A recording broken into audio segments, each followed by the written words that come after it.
Welcome, everybody, to the Bracken Sports Talk podcast. We're here to argue and discuss various sports topics in the four major sports in the United States. Screw soccer. Screw soccer. Let's begin with our first topic of the day. Well, let's first just touch on how low budget this is. Yes, very low budget. We've got an iPhone set up on a stacked desk. We've got this little it was $30 on Amazon $30 mic. We've got a Acer monitor here on a TV tray. Yep. Got my nice little table from the garage. Yep, just white. This isn't even a tablecloth. This is a sheet. Mm-mm. So very low budget, but yes, we just thought let's start a channel, talk about sports. But the opinions are high budget, right? Yep, exactly. Yeah, we get paid for this. No, we don't. Mm-mm, like and subscribe, though. I agree. Anyway. Comment if you want. I don't care. Yep. Anyway, today we're right. Packers fans. Obviously, we're not from Wisconsin. A lot of people ask that. But we're Packers fans. Packers picked up a big dub this weekend over the Texans, 24-22. I didn't think they were. It was not pretty. No. I will admit, it was not pretty. There were a lot of swear words during this game. I was at work. I wasn't watching the game, but I have gone back and watched it. He was watching the game. What were your instant reactions? Shout out to Tom Grossi, though. Yeah, Tom Grossi, great dude. Good Grossi Packers posse. fan. I mean, fan of the year. We love you, Tom. Mm-hmm. And if without you, you wouldn't be able to watch the game. Nope. Yep. I listen to Tom's stream every day on Sunday at work. It's great. Yeah. Well, you watched the game. What were your thoughts during the game? Well, I grew up in the era of Brett Favre, and Jordan Love loves to chuck it up like Brett Favre. Mm-hmm. Yeah. I will say, we talked about this a little bit earlier yesterday about it seems like so many people just remember Favre for all the picks mm-hmm. and ignore all the really, really great throws he made. So I'm going to point out Jordan Love kind of in mirroring more of Favre later in his career, just chucking it up there. But you know what? I will take the chucking it up over the, throwing it away that Rodgers would do. Yeah. Just not even take a shot. I'd rather just take a shot, but maybe not on 1st and 10 after you force C.J. Stroud to punt. Yeah. Or the Texans to punt. Anyway. Love's interceptions are becoming a problem, but...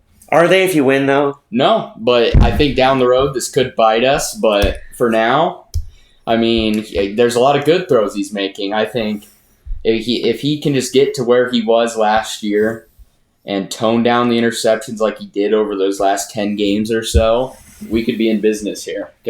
I mean, let's talk about the defense real quick. This may be one of the great defensive performances in Green Bay history in recent memory. Yeah, maybe. The greatest that I've seen before this was the shutout win over Seattle in 2021 when Rodgers came back from COVID. From COVID. That was what game was that? They shut him out like 13-0 or something. Oh. And I was like, wow, we got a defense. We ended up losing that year. So hopefully it's different this year. But I feel like every year there's a point in the season where they say, wow, we have a defense, and then we fall off a cliff. I don't know.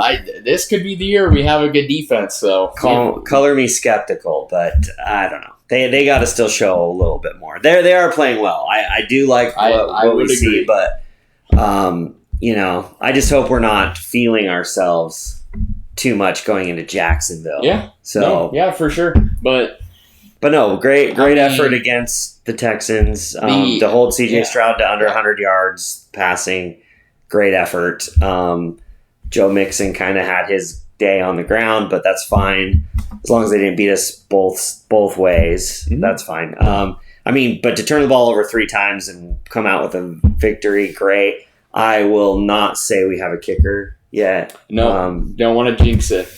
No. We've got a lot of problems in Green Bay with kickers. But, yeah, I thought it was a good win. Yeah. Lucky at times, but I think Love showed poise in that final drive, which is something he has not shown in his career is being able to lead a final drive for the game winner. I think your text to me right as the drive was starting saying ready for the interception. Yeah, I thought it was coming. That's what's happened nearly every time, going back to last year on game-winning drives. He just cannot get it done, but today he did. It was against a good team, so that makes me feel good, but it's a tough schedule coming up, and we've only played one divisional game so far. The NFC North is on cocaine. It is just insane. The Bears, I'm not sure about. Yeah, we'll have to see on the Bears, but we're natural Bear haters. Bears hate us anyway, so. I don't know that I ever really hated the Bears because they haven't ever really mattered. Yeah, true. We kind of own them, but we'll see. Yeah, we'll see what happens. But yeah, I thought it was a good win. The defense, great. I will say the Texans, I think for the Texans, their offensive line is a bit of a problem. Looking back at the film, there were multiple times where their offensive linemen could not diagnose the blitz or even just a four-man pressure. They could not figure out what was happening, and Stroud was running for his life. And I think Stroud's a really good quarterback. I think him and Love are very different. He's much more careful with the ball, much more precise, I would say. But, Stroud's great. There was a clip of, I don't know when exactly it was in the game, but they were in the red zone. The Texans were in the red zone, and it was Rashawn Gary moving into the middle. Mm-hmm. Right as the snap came, he was kind of skipping down the line, and then he came right behind the nose tackle. Yep. That's something we saw in 2020 with Zadarius Smith they do. And we're going to need some simulated pressures like this because this team is not getting pressure on just your four-man fronts. They cannot do it. Gary is having a really tough year getting pressure from the edge position. So I'm all for Jeff Hafley lining him up over the center or over a guard or something and having him work through there because those guys are definitely, especially on the Texans, were definitely a weakness of their offensive line. Their tackles like Tunsil is very good, so I like what Hafley did there. I think Evan Williams may be the pick of the draft. He is a fifth-round rookie, and he is just absolutely balling out right now. And him paired with McKinney, it's the best safety duo Green Bay has ever had. Maybe we are witnessing some historic things in Green Bay as a franchise right now. Thank you, Giants, for being stupid to let McKinney go. 100%. I'm not really sure what was happening there, why you would let him go. But any trades that the Packers might make? There's rumors. There's rumors Preston Smith will get traded out of Green Bay. Same with backup offensive tackle Andre Dillard. I've heard other Packers people say this. I personally don't think they trade Dillard because offensive line depth is so rare. You don't want to trade any of those guys. Same with Preston Smith. I'm not sure why any team would trade for Preston Smith. He's pretty old right now. He's not having a great year. And I don't think it's really worth getting like a 6th or a 7th for Preston Smith. You don't want to get rid of a leader like that in the locker room. And as far as the Packers trading, I've heard Max Crosby, Myles Garrett in those conversations. Greg Newsome from the Browns as well. But the facts are Newsome is not having a great year. And you'd probably have to give up decent capital to get any of those guys. Probably like first-round picks to get Max Crosby or Myles Garrett. Those are premier pass rushers. And I just don't think that's not something that Gutekunst does. He does not deal in those kinds of trades. I just don't personally see it happening. But, I mean, I'd be all for it because we definitely need help just getting four-man pressure. But I don't see it happening, especially with those contracts. I just really don't think it'll happen. So I'm not going to get my hopes up, but maybe I'll be surprised. Yeah, I'm not going to hold my breath. Yeah. All right, let's move on. So, the recent NFL MVP odds just dropped. And they are just insane. I think Lamar Jackson leads the race, which makes sense. He's a great player. But in number 2 is Patrick Mahomes. Now, you may say, Patrick Mahomes, yeah, 3-time Super Bowl winner, on track to be the next GOAT in football. Chiefs are 6-0. They are 6-0, but Patrick Mahomes has 6 touchdowns and 8 interceptions. I want to know the reasoning behind these sports books for giving out these odds, and who is betting on this? Because I mean, those are some bad odds to bet on with his current stat line. You're saying he's not in the running? No. For MVP? What? No. Oh. No, it should not be top 10. A negative. Top 10. He's Patrick Mahomes. I don't care. Oh, come on. It's not. He's not playing well right now. It's plain and simple. He's not playing well as a quarterback. Okay. He's thrown a lot of interceptions, right? But he has such a great defense that it doesn't even matter. Well, yeah, the defense should be the MVP then. Well, but when it matters, Mahomes makes the throw. It doesn't matter if you're draped all over him, whatever. He sits back there, he runs around, he goes, hey, doesn't really matter. You can try to hit me. I'm going to shovel it off. I'm going to flip it. And it doesn't matter if it's Kelsey. Is it Gray? Is that I watched him make that throw to Gray, and it's like, okay. Hey, that's cool and all, but I mean, that's working for them. And I'm not saying he's not clutch or anything, but as far as NFL MVP goes, he should not even be top 10. Oh. Top 15 is a stretch as well. If you remove Patrick Mahomes from that team right now, they are not 6-0. But that's not how the MVP is decided. Wow. Plain and simple. Plain and simple. We have seen it throughout sports. The most valuable player is never the most valuable player in terms of the award. So who is it then? Lamar Jackson. Huh? Yeah, he's playing insane football right now. Well, I think Derrick Henry's helped him out. No, yeah, I agree. I think those two should be in the top 5. Henry is playing out of his mind. So, but I mean, I seriously doubt if the Chiefs can three-peat at this point. Oh, now let's just get this straight. The Chiefs are winning the Super Bowl. It doesn't matter. It's happening. It's a three-peat thing. Are you sure? Yes. How? By doing what they're doing right now. They're beating everybody. They just went into San Francisco. They went into San Francisco with they're down Pacheco, they're down Rice, they're down Lord knows who else, right? They have offensive linemen that have gone out, hurt, and they still dropped, 30 on San Francisco? I don't know what it was. What was it, 30? Let's talk about San Francisco for a second. Are they in trouble with these injuries? I think the window's probably this much open on them, but I don't know. With Ayuk, you lost Ayuk. You're in trouble. You're in trouble, but still, it just doesn't seem week by week. Excluding what we're not talking about 49ers, but for Kansas City, week by week, doesn't seem to matter whether they're home away. They just figure out how to win, and Mahomes in the fourth quarter.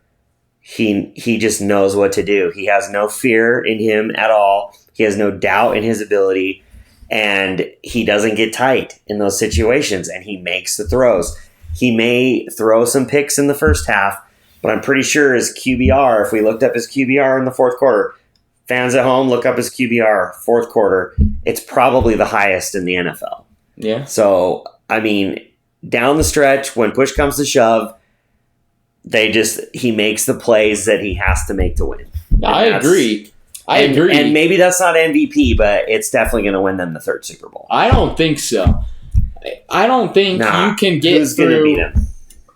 I think all I'm saying is I don't think, let's say they get the 1 seed. I don't think they get through Baltimore or Buffalo.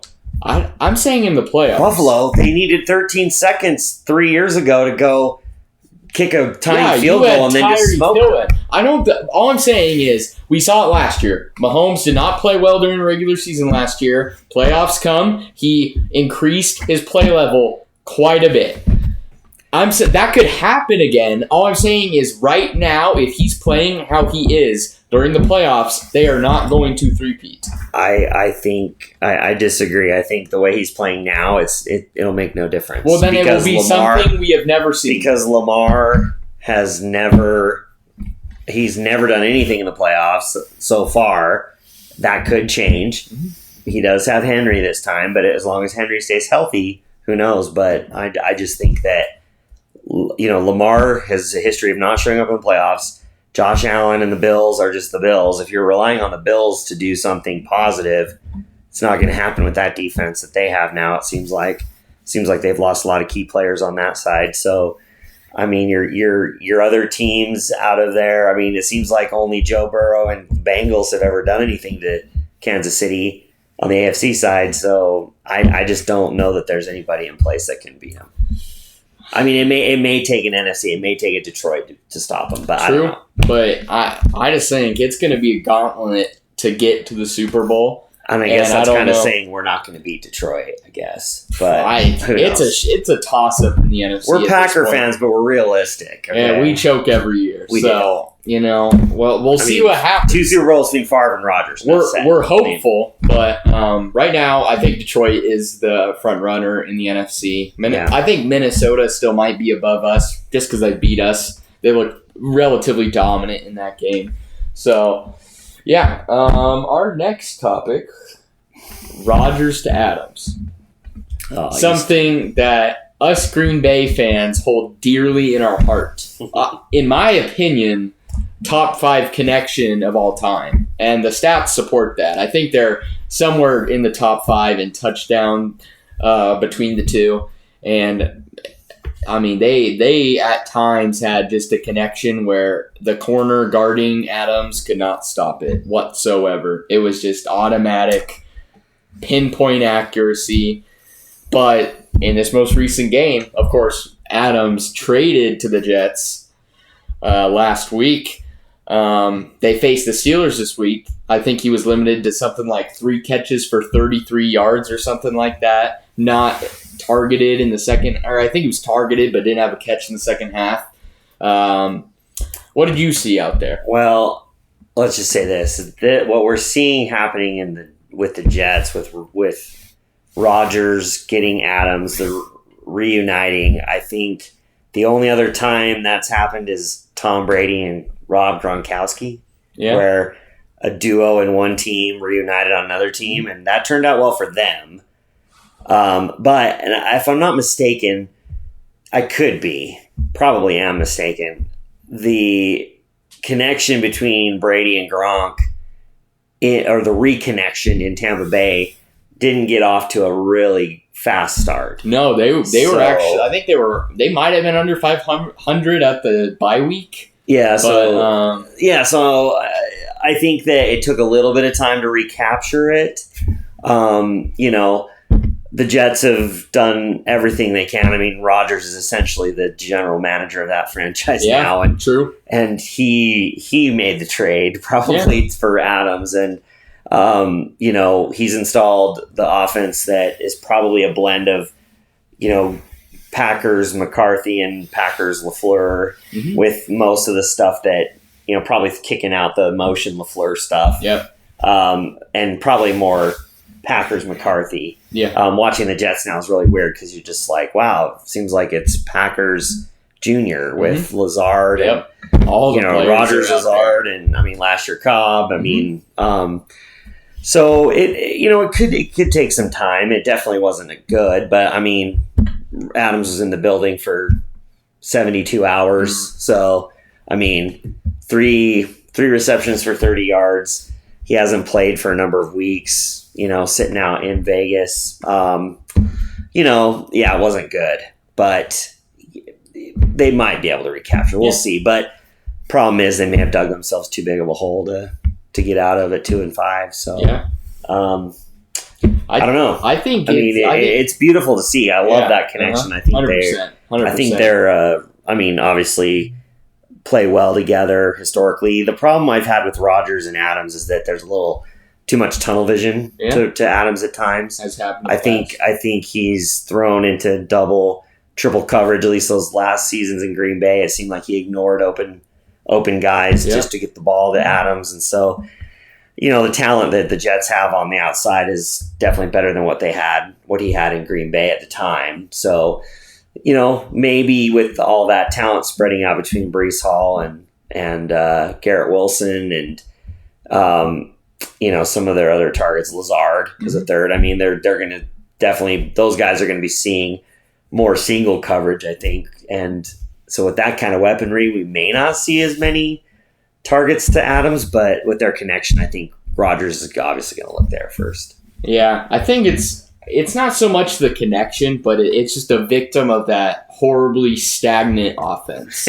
It's really sad to see because everything that made that connection so special under Matt LaFleur ceases to exist.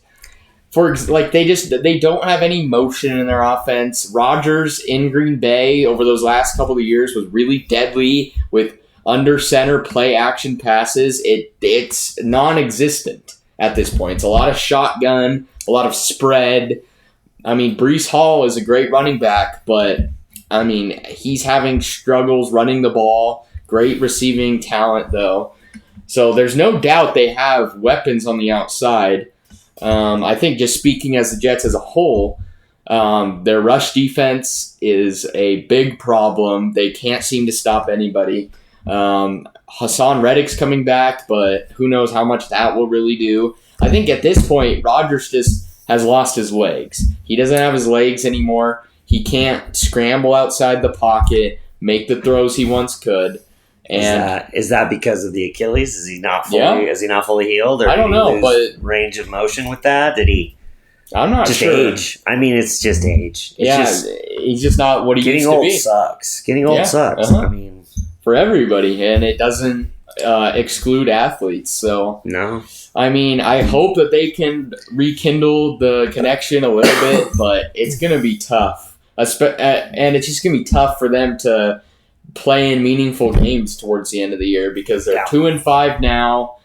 I mean, you still got to face a ton of good teams, and it's just like you really got to start winning here if you want to turn this thing around. Because you've dug yourself a hole. You got to turn it around.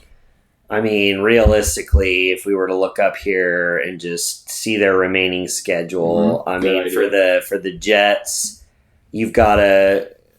Probably 9 or 10 wins gets you in the playoffs. Yeah. Potentially. I mean, it just kind of depends. But, next week's the Patriots. That's probably a win. I mean, should be. Yeah. If they lose at New England next week, season's over. Man, that would be crazy. Then they host the Texans the following week. That's not probably going to be a win. Then they're at the Cardinals. That's going to be a tough one, especially, I mean, Cardinals did well, and Connor's a crazy guy. He's a beast out there. Then you're hosting the Colts. Kind of depends. They might be starting Flacco by that point. If Flacco plays, I don't know. So benefit of the doubt, we say they win that. Yeah. 2 wins. Then they host the Seahawks. It depends on what Seahawks team you get. If they play like they did against the Falcons, I think the Jets probably lose. I mean, that's a tough one to say it's a gimme. So we're counting like gimme wins here. And then you've got at the Dolphins. Depends on if Tua's back. Tua's healthy still. Ooh, that's not a gimme. You're at the Jaguars. That should be a gimme. That should be a win. There's 3. You're hosting the Rams. You probably have Cup comes back this week. Nakua, Nakua's probably back by then. So, I mean, with those weapons, that's not a gimme to me. And then they're at the Bills. Enough said. I don't think it's Then you're hosting the Dolphins. So you have 3 gimme wins that gets you to 5 wins. They're going to have another prove 4. Us wrong. So it's going to be a gauntlet. Any given Sunday, right? Yeah, I mean, you never know. It's just going to be up to this offense being a little bit more creative. It seems like there's a culture issue there. Yeah. To me, I mean, we disagree on this though. Would you like to go in depth on your thoughts on Rodgers? I just don't think he's it's not. It's kind of been proven out. He's not really a leader. I disagree. He's not a leader. How is he not a leader? He's not a leader because he doesn't ever really take ownership fully over the teams. You see Patrick Mahomes, and I am not a Patrick Mahomes fan, but Mahomes last year when he was dealing with all those receiver drops, MVS was dropping balls. I mean, pretty well thrown balls, right? Yeah. He's up in the media and he is saying, I threw it too far. He's not throwing anybody under the bus. And Rodgers, year over year, for years, has been more of that passive aggressive, just kind of, I'm not throwing to you if you don't run the right route. Yeah. If you make a drop, I'm not throwing to you. And you see a lot of, I feel like, leaders in the NFL, quarterback-wise, say, hey, don't worry, I'm coming back to you. I need you. Yeah. And so it's hard to perform, especially as a young player, when you are afraid to make a mistake. It's the fear thing. The fear thing creeps back in. The stuff we talked earlier about Mahomes feels no fear, right? Mm-hmm. Well, I feel like Rodgers instills fear into the team. Because these players, I think that he's playing with, these young players that aren't familiar with him, he doesn't trust them. And you hear that a lot from Rodgers of the year. I got to trust you, and it's, I can't think of any quarterbacks that I've heard in the media or other players openly to the media say, you have to earn my trust. I just feel like that's the leadership I'm talking about. There's obviously tons of stuff he does behind the scenes. Within the locker room, we don't see. I'm sure he's a leader in some regards, but I think he instills a culture that doesn't really foster the growth that he will get up and proselyte about, right? So all I will say is, have you ever heard one player complain about Rodgers like that? Like a teammate go out, like all of his teammates say how good of a player. The only one I've heard say that is Greg Jennings. That's the only one.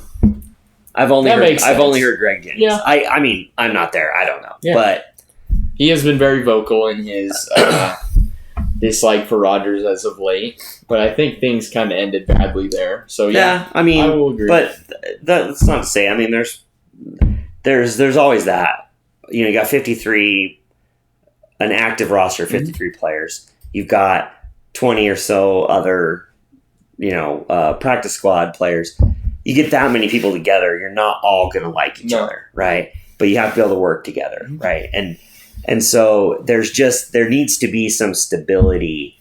And obviously when you're winning, things are a lot easier. Yeah. So it also can be part of that they're losing, and it just becomes hard to keep them all together. Yeah. The wheels could fall off really quick. Yeah. I think it's just a lot of the product you're seeing now is just the game has evolved. And I think Rodgers is at that tail end of his career where, his glory years are far behind him, and they were during a different era of the game. 100%. And now it's really started to change and become more creative, and they lack the creativity. Yeah, 100%.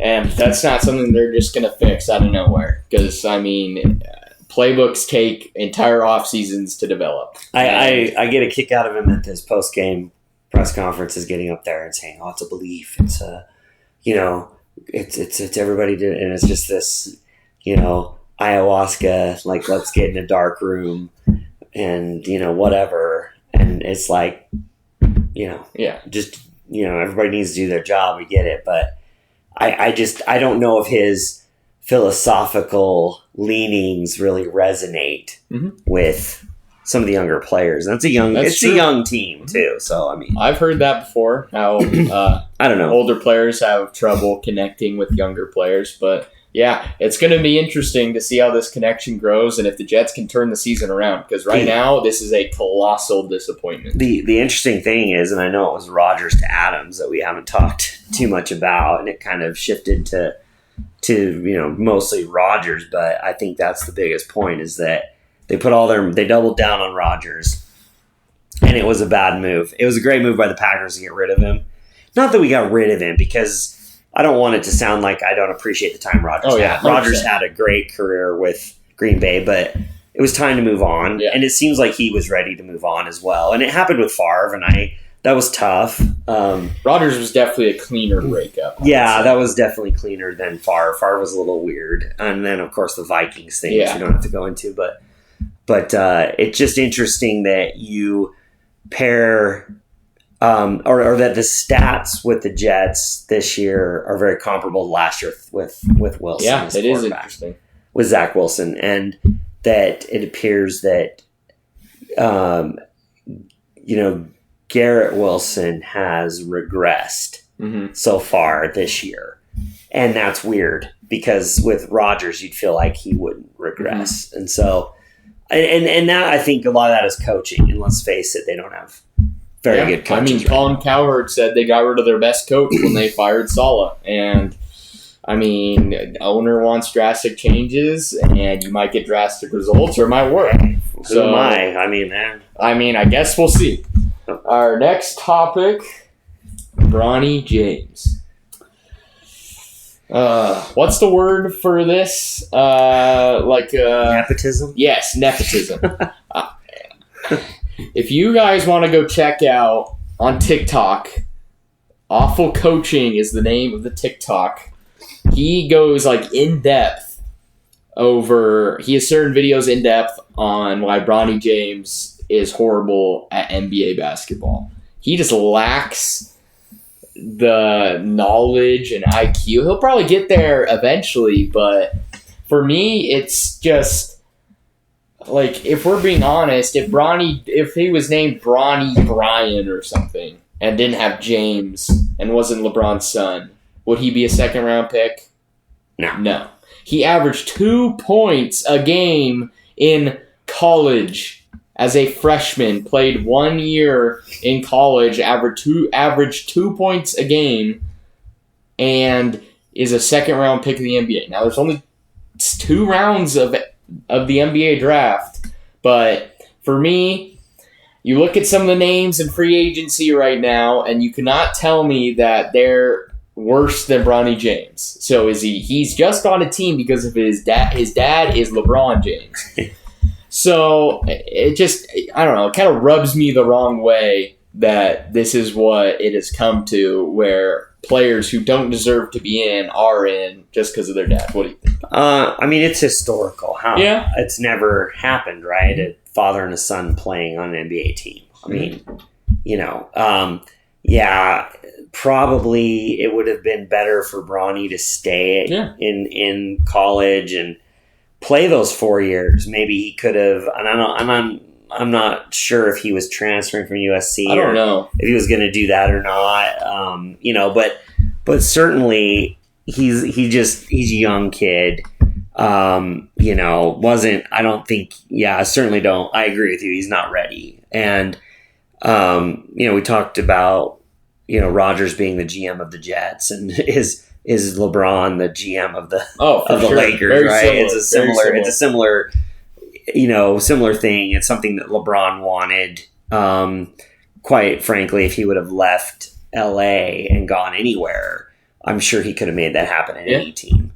So, Bronny's, I don't feel like he's ready.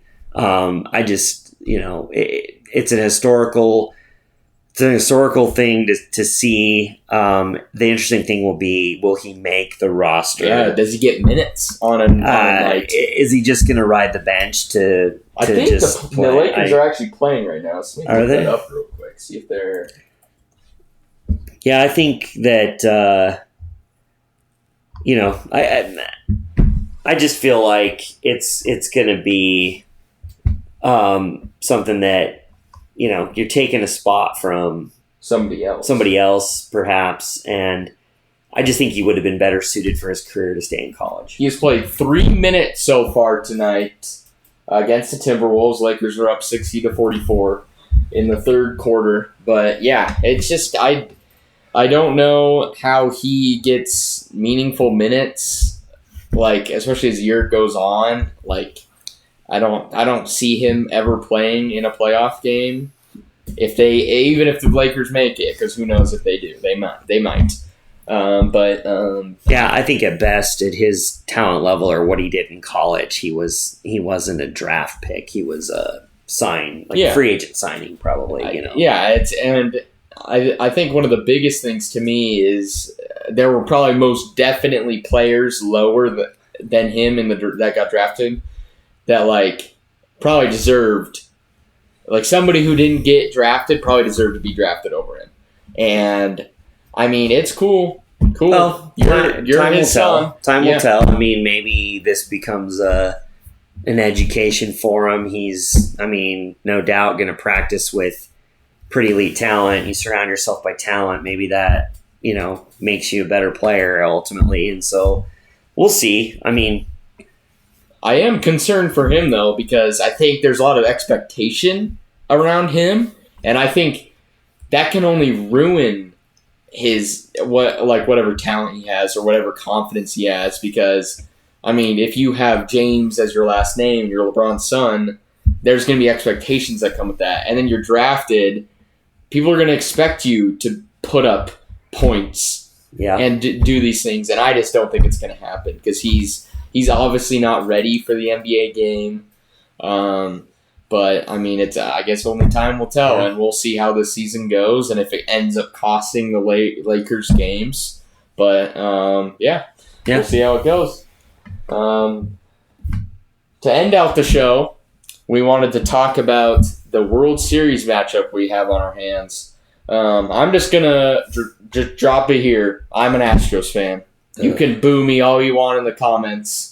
I don't care. 2 rings, 1 may be fraudulent, but we at least got one that's real. By the second ring, you'd figured out a different way to cheat. Yeah. There's numerous ways. We have them all. But Yankees, not a big fan of the Yankees. They got great players. I don't really hate any of their players. Obviously, Garrett Cole, former Astro. Dodgers, I think everyone collectively hates the Dodgers just because they're the Dodgers. These are the 2 highest payrolls in baseball, so it makes sense they're in the World Series. Doesn't always happen, though. Hasn't happened as of late. But this is a big heavyweight clash here. We got Judge, probably the AL MVP, versus Ohtani, baseball's darling, the NL MVP. Well, and I think I saw in all the statistical categories, Judge is 1 and Ohtani's 2, right? Yeah. So you got the top 2 baseball players in the MLB squaring off for the title, and should be a really good series. If it doesn't go 7, it's going to be a disappointment. Yeah, definitely. Really. This is what the MLB and Rob Manfred wanted at the end of the day, because this is what's going to get the most ratings. The people all over the world are going to be watching this, especially for Ohtani.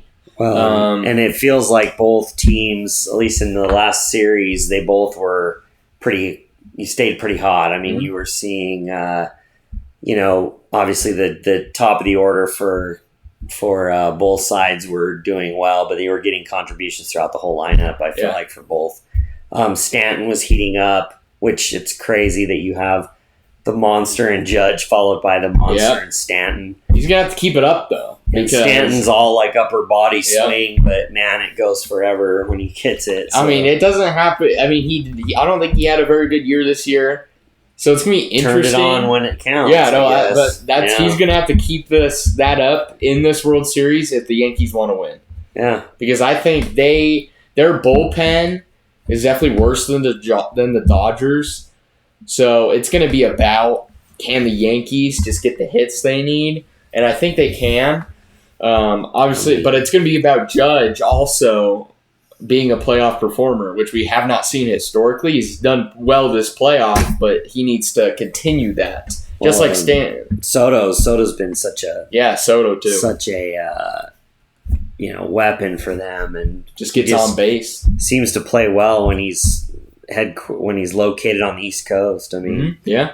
And but shoot, Ohtani, Mookie Betts, Freeman. It's just, the list Kike goes on. Hernandez is hitting well. Teoscar Hernandez. I mean, you got these. Crazy. I mean, the Dodger lineup you look at, They're it's just stacked. like. Yeah, it's. I mean, the Mets put up a good fight on them. I think the Yankees can kind of look at that and see you can score on them.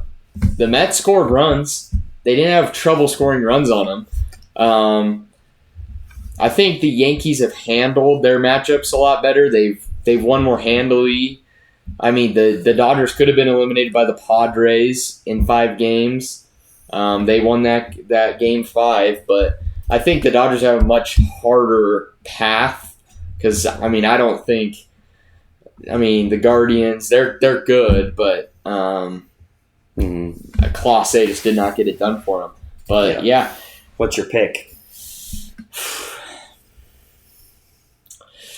I'm going with Dodgers in 7 because I dislike both teams, but I want to see a good series.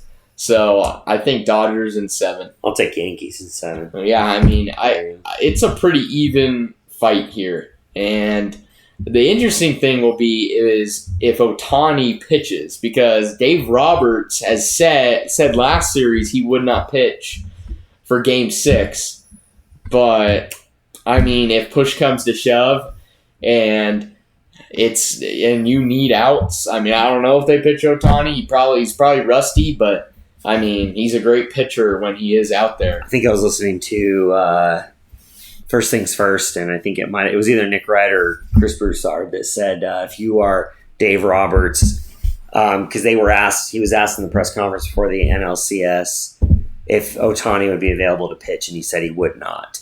Mm-hmm. Thank you for asking, but they feel like at the I don't know if they've had the press conference or I haven't heard that he said anything, but he should go and have that reporter ask that same question now and then answer, we'll see. And that way you kind of send the message to the Yankees to look out. And then if they kind of also said if he's not able to pitch, maybe you have him, in the clinching game, if you've got a good enough run lead, you put him in to get some pitches. Yeah, but that'd be interesting. I don't know. But Dodgers bullpen, in these bullpen games, especially against the Mets, they got pretty lit up. So their rotation is not very deep. They've had a ton of injuries this year. Obviously, Kershaw is injured. Walker Buehler has not pitched well for them. So if it comes down to a bullpen game, especially later in the series, like if Game 6 they got a lead or they're down a game, and you got to have good pitching, and your bullpen has been kind of lit up in these bullpen games. Their bullpen is good normally, but I'm saying in these bullpen games where you got to pitch multiple relievers, if they decide to pitch Ohtani to try to get the win. But, I think Dodgers in 7. He thinks Yankees in 7. I think it'll be a good series. I'm excited to watch this series. I think it'll be probably... We haven't really had 2 great World Series lately. Obviously, last year was kind of a dud. The year before that, Astros won. Yep. I hope we have a good one. Should be good. We'll see, guys. Anyway, thanks for watching our inaugural episode of the Bracken Sports Talk podcast. Have a good night, and we'll see you in the next one. Be sure to like and subscribe. Yeah, make sure to like and subscribe. We'll see you in the next one. Goodbye.